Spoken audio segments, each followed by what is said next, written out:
निसर्ग चक्रवाती तूफान ने बुधवार को पूरे कोंकण क्षेत्र में कयामत ला दी।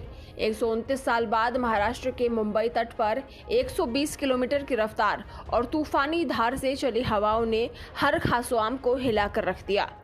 महाराष्ट्र, गुजरात, गोवा और दमन दीव के तटों पर नागरिकों के आने जाने पर पूरी तरह से पाबंदी लगा दी गई।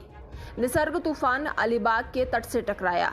इसके बाद करीब 3 घंटे तक चली लैंडफॉल की प्रक्रिया में रत्नागिरी, सिंधुदुर्ग, अलीबाग सहित मुंबई, पुणे को दहला दिया।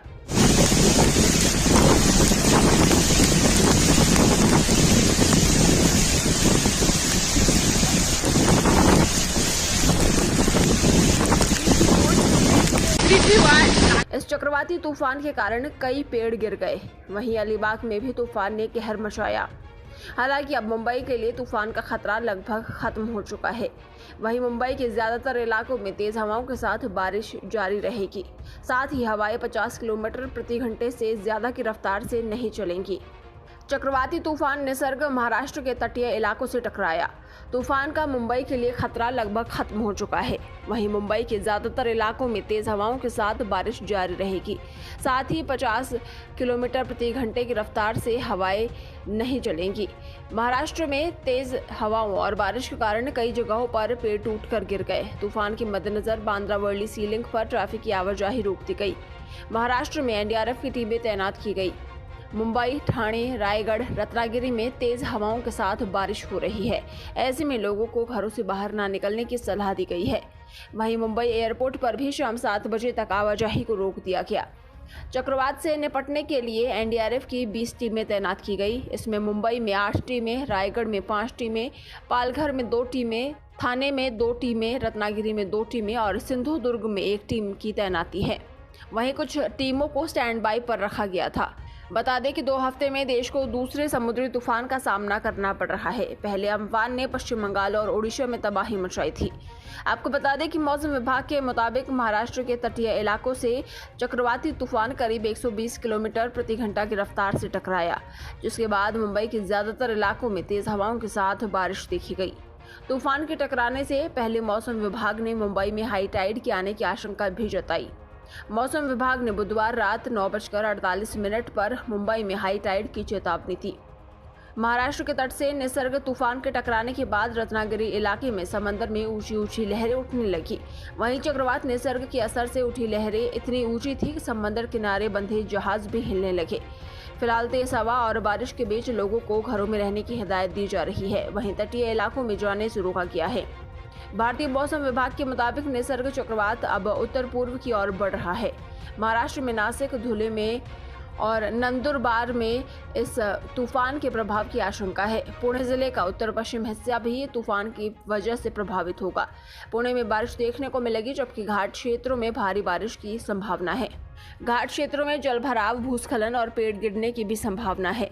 तूफान का असर पुणे में रात 8:30 बजे तक रहने की संभावना है और रात में ये 11:30 बजे तक थम जाएगा। पुणे जिले के कई हिस्सों से पेड़ गिरने, बिजली के खंभे उखड़ने और टिन शेड उड़ने की घटनाएं सामने आई।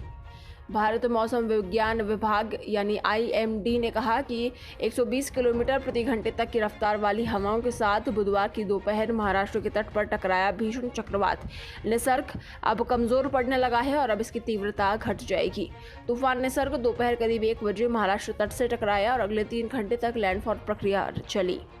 आपको बता दें कि महाराष्ट्र में एनडीआरएफ की 21 टीमें तैनात हैं और करीब 1 लाख लोगों को सुरक्षित जगहों पर पहुंचाया गया है।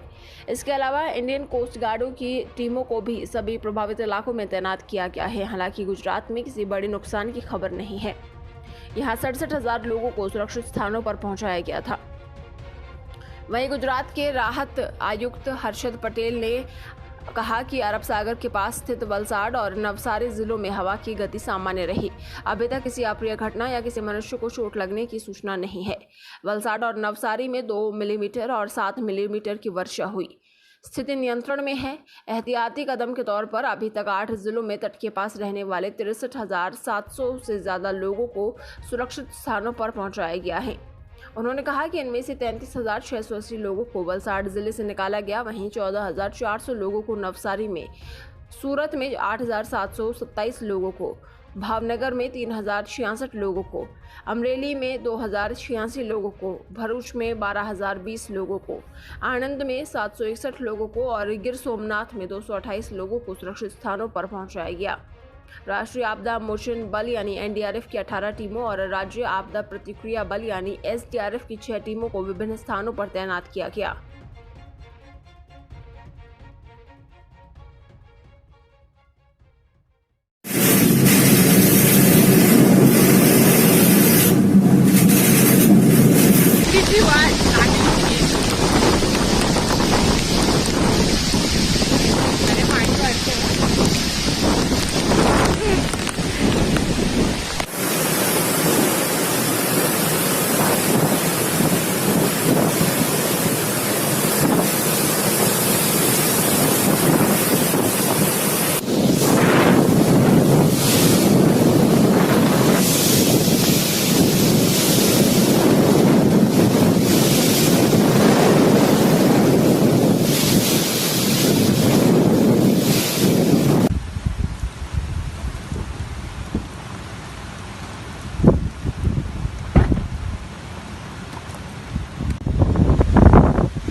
Mira, mira, mira, mira.